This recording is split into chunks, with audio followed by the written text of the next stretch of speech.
1 करोड़ से भी ऊपर की सैलरी एक बिग फोर के पार्टनर को यूजुअली मिलती है, and that is one of the best packages that you get across the corporate world. बढ़ती ही चले जाती है as you grow in your tenure. लेकिन बिग फोर में जॉब आने के लिए, जॉब पाने के लिए एंड सक्सीड करने के लिए फॉर कंटिन्यूस ईयर्स, जिससे कि आप पार्टनर बन सको, there are some very important skills that are required. And इस छोटे से वीडियो में मैं आप लोगों को यही स्किल्स बताऊंगा कि कैसे आपको बिग फोर में जॉब भी मिल सकता है, एंड उसके बाद जब आपको ग्रो करना है तो आप कैसे ग्रो कर सकते हो। सिर्फ 6 स्किल्स है which is very basic, very elementary but extremely important, and यही बेसिक चीजें काफी सारे प्रोफेशनल जो है वो मिस कर जाते हैं। तो चाहे आप सीए स्टूडेंट हो या और कोई स्टूडेंट हो या प्रोफेशनल हो, please listen to this video carefully because it is for everyone, ताकि आप अभी से अपनी प्रिपरेशन कर सके to get your dream job and to get that superb high salary. सबसे पहले चैनल को सब्सक्राइब जरूर कर दीजिएगा, क्योंकि ऐसे ही अमेजिंग प्रैक्टिकल वीडियोस लाता हूं मैं खुद बिग फोर में 5.5 साल काम कर चुका हूं, and I am talking out of my experience, जो मैंने देखा है, ऑब्जर्व किया है, जो पार्टनर्स को मैंने देखा है, how they became partners. Now I know a few of my managers who have now become partners, तो ये आप लोगों के लिए काफी नॉलेजेबल होगा।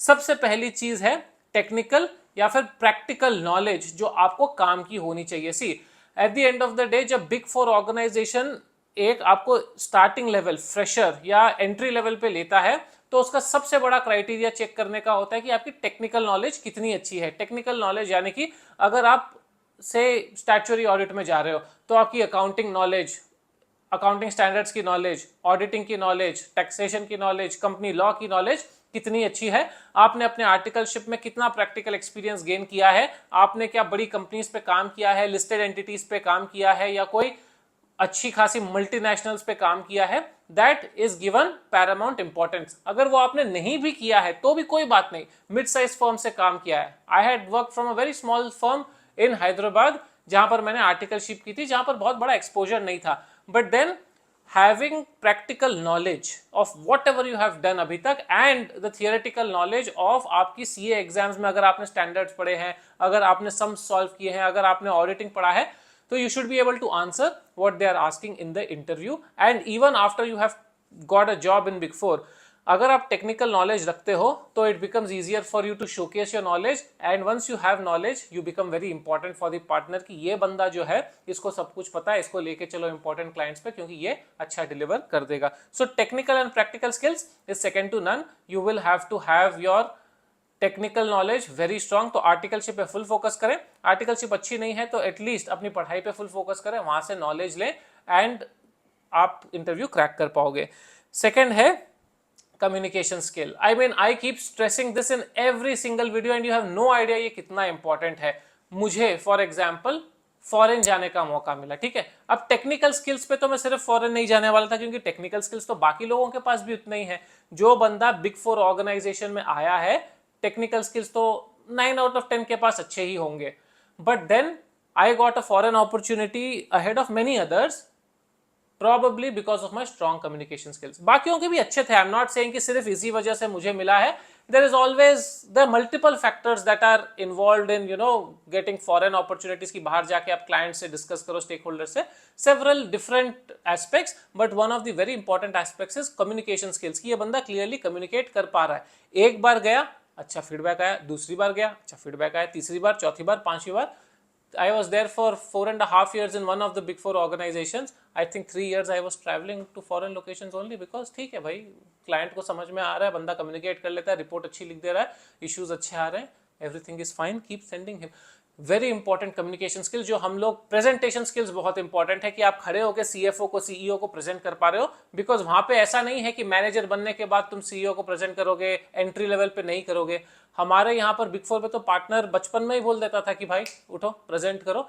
That is the way you are getting trained to talk to leadership. आप जब लीडरशिप से बात करोगे आप भी उनकी तरह सोचने लगोगे, and early on in your career अगर आपको ये अपॉर्चुनिटी मिलती है, it is going to be fantastic for you, आपके कॉन्फिडेंस के लिए। And thankfully I got this opportunity several times right from the beginning in my big four organisation. एक elementary अगर आप लोगों को अपना कम्युनिकेशन स्किल स्ट्रांग करना है, please I am suggesting in every of my video, मेरा एक कोर्स है, सिर्फ 2 घंटे का कोर्स है, on mastering the art of public speaking, confidence से आप कैसे खड़े होकर किसी के सामने बात कर सकते हो, कैसे अपनी स्पीच को क्यूरेट कर सकते हो, क्या कंटेंट होना चाहिए आपकी स्पीच का, सब कुछ मैंने उस 2 घंटे की ट्रेनिंग में डाला है. It is a certification course, आपको सर्टिफिकेट भी मिलता है लास्ट में. Doesn't matter about the certificate, it's about the knowledge. मैं खुद एक TEDx speaker हूँ. I have presented to several CEOs and CFOs in my life and only for ₹299, less than a movie ticket cost. आपको ये life time के लिए मिलेगा. You can view that video 100 times, 1000 times जब भी आपको चाहिए. बहुत easy, बहुत convenient है. डिस्क्रिप्शन बॉक्स में आपको पूरे डिटेल्स मिल जाएंगे. Give it a chance. I mean, ₹300, it's hardly anything today. But अगर आपको उससे मिल गया आपको जो चाहिए, you will have a skill for life. Of course you will have to practice. ऐसा नहीं है कि वो 2 घंटे की क्लास सुनते ही आपको सब कुछ आ जाएगा. You will get the ingredients. अब उसको मिक्स करके अच्छे से पकाना वो आपके हाथों में है. ये जो ट्रेनिंग है अभी की जो मैं लॉन्च किया हूँ, 100 से भी ज़्यादा स्टूडेंट्स ऑलरेडी एनरोल कर चुके हैं. उसके पहले मैं लाइव सेशन लेता था, 1000 से भी ज़्यादा कर चुके हैं उस लाइव सेशन को attend. So please use this opportunity. Link and all the details will be in description and comment. Third is the will to work hard and smart. See, big 4 की ये खासियत है कि इनिशियली एटलीस्ट आपको बहुत hard work भी करना पड़ेगा, बहुत स्मार्ट वर्क भी करना पड़ेगा. How fast you are, how quickly you think. आप देख के कैसे समझ जाते हो कि भाई इसमें तो इश्यू है, इसमें तो कुछ गड़बड़ है, या इसमें ऐसे प्ले करना है, या इसको ऐसे अपने को देखना है. Specially if you are in consulting field, specially if you are in internal audit field, जहां पर आपको कॉमन सेंस लगाना होगा. Plus hard work, there will be deadline. Statutory audit में हर क्वार्टर में डेडलाइन आ जाएगी. ईयर एंड डेडलाइंस में तो हालत खराब हो जाएगी. टैक्सेशन में हर क्वार्टर में डेडलाइंस या फिर हर फाइलिंग के पहले डेडलाइंस आपकी आएगी और आपकी हालत खराब हो जाएगी. ईयर एंड सबमिशंस में आपकी हालत खराब हो जाएगी. Definitely you will have a big 4 organisation. अगर इंडियन बिग 4 की बात कर रहा हूं मैं, I am not talking about the US outsource once.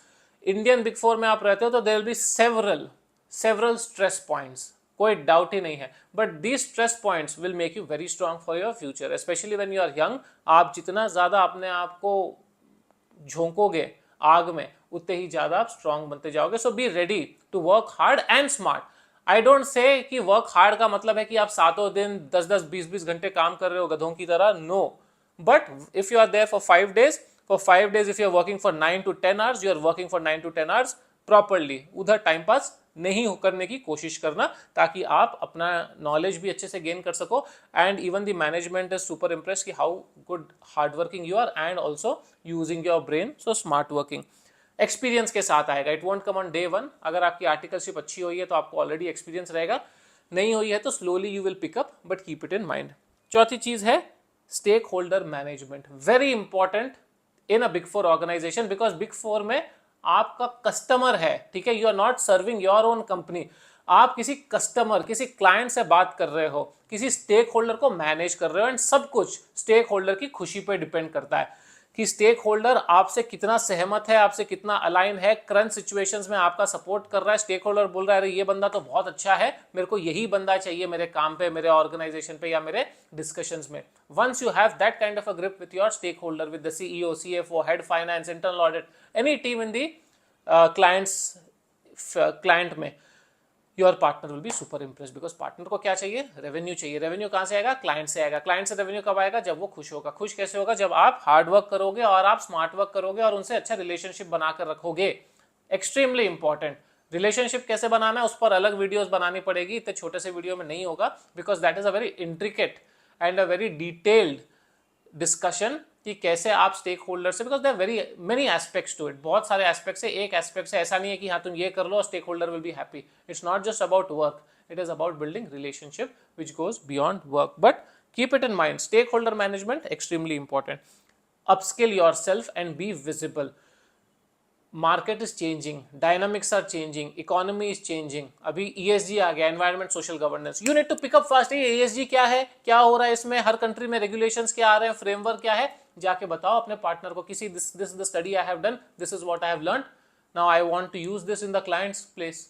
The partner will be mighty impressed कि बंदा खुद से सीख के आया, खुद से लर्न करके आया, अपस्किल करके आया खुद को. Did not wait for somebody to come and tell him कि बेटा अपस्किल कर. No, keep learning. AI आया, chat GPT. Sir chat GPT आया, I've understood what is chat GPT. This is how probably we can use it for our clients, ताकि हम better service, faster service, हमारा कम काम हो सके. जो मैनुअल काम है उसको हम रिस्ट्रिक्ट करेंगे और जो छोटे मोटे ऑटोमेट कर सकते हैं उनको ऑटोमेट करके फटाफट करेंगे। सर मैंने एक टूल सीख लिया है, क्लिक सेंस सीख लिया, मैंने आल्ट्रिक्स सीख लिया खुद से यूट्यूब पर, अब मैं क्लाइंट के लिए सुंदर डैशबोर्ड बनाऊंगा। सर एक डैशबोर्ड बनाते हैं, let us sell it as a product to our customers, to our clients. You have to take the owners of upskilling yourself. ठीक है, organisation will do a little bit, आपको training वेनिंग करवाएगा, आपको थोड़े सेशंस लगवाएगा, वो सब होंगे, but you show that interest कि मैं अपने आप को अपस्किल कर रहा हूं एंड मैं टाइम के साथ आगे चल रहा हूं, instead of somebody coming and telling you अरे बेटा ये सीख, तेरे को इस पे काम करना है। That will impress many people. Last and very important, don't get into politics. See मेरा मानना ये है, मेरा पर्सनल मानना ये है कि जो लोग पॉलिटिक्स करते हैं वो लोग टेक्निकली सुपीरियर कम होते हैं थोड़े, because then they are not able to prove their strength in the core work, इसलिए थोड़ा सा तिकड़म बिठाना पड़ता है, इधर की उधर बातें करनी पड़ती है, बिचिंग करनी पड़ती है, बैड माउथिंग करनी पड़ती है, पॉलिटिकली कुछ गड़बड़ करना पड़ता है, टॉप पे जाकर बॉटम पे जाकर थोड़ा मैनिपुलेट करना पड़ता है। हर ऑर्गेनाइजेशन में होगा, जहां इतने लोग जमा होंगे पॉलिटिक्स होगा, that is the very nature of human being. वहां पर फाइटिंग भी होगी, वहां पर लफड़े भी होंगे, वहां पर इधर उधर की बातें भी होगी, थोड़ी थोड़ी आप भी करोगे, and which is fine. I think a little bit of bitching, a little bit of politics is healthy, but then it shouldn't be like politics is dominating your work, it is impacting you and you are not doing actual work. That's a waste of time, that's a waste of your capabilities। अगर आप में capabilities और कुछ है ही नहीं, आपको technical कुछ भी नहीं आता, तब करो politics, no problem, but then if you think you are strong, you will have to show your technical prowess and your networking skills and not politics। yes, थोड़ा बहुत तिकड़म बिठाना पड़ेगा, especially as you grow up the ladder, क्योंकि ऊपर में क्या है थोड़ा पॉलिटिकल हो जाता है माहौल, बट कीप इट लिमिटेड। मेरे जैसे लोग पे पॉलिटिक्स का असर बहुत बुरा होता है। I cannot do politics and that is one of the reason I thought I cannot last long in Big Four. I did not quit Big Four because it was getting too political. थोड़ा था, definitely. But I thought in the long run I cannot handle what happens at the top and I didn't want to be a part of it. I couldn't be a part of it. तो मैंने वहाँ से मैं बोला कि ठीक है छोड़ दो, मेरे को नहीं करना है ये, मैं निकल जाऊंगा वहाँ से। And of course there were several other reasons. This was not the major one, but one of the smaller, finer aspects कि हाँ ये भी नहीं होगा अगर ऊपर जाकर पॉलिटिक्स करना पड़ेगा तो। I don't know, हो सकता है करना पड़ता था, हो सकता है नहीं करना पड़ता था, but I wasn't prepared. Politics हर जगह रहेगी, बट ठीक है, after a point you be content with what you are doing कि मैं अच्छा कर रहा हूँ, मुझे जितना चाहिए उतना मिल रहा है, बस चलते रहो। 5-10% कम मिलेगा, एक आधा प्रमोशन एक साल बाद होगा, कोई टेंशन नहीं। एटलीस्ट रोज सर तो नहीं खुजाते बैठोगे कि इसका वो करूँ, उसका ये करूँ, इसका ऐसा करूँ। उससे अच्छा अपना टाइम और किसी चीज में यूज करो, आपको ज्यादा बेनिफिट मिलेगा, rather than talking and bitching about people or trying to manipulate others. That is a very candid thought from my end, but the crux is ज़्यादा अपने आप को politically involve मत करो, especially in the first 5 or 6 years of your career, क्योंकि वहाँ पर आपको सीखने को बहुत कुछ मिलता है, तो आप सीखने पे फोकस करो, टेक्निकल्स, पॉलिटिक्स मिनिमम। ठीक है, तो दीज वेर माई 6 पॉइंट्स। नीचे डिस्क्रिप्शन बॉक्स में आपको लिंक मिल जाएगा मेरे कोर्स का, please take out time and please check it out. Comment करके बताओ ये वीडियो कैसा लगा। ऐसे ही और इंपॉर्टेंट वीडियोस आपके लिए आते रहेंगे इस चैनल पर। सब्सक्राइब करके रखो, बेल आइकन दबा के रखो एंड लाइक दबा के रखो, शेयर करते रहो इसको। इंस्टाग्राम पे मैं हूं अरिहंत बेद ऑफिशियल, लिंक्डइन पे मैं हूं सीए अरिहंत बेद, एंड मेरा एक ट्रैवल चैनल है ट्रैवल विद एबी, हो सके तो फॉलो तीनों को कर लेना। Thank you so much for watching guys, all the very best.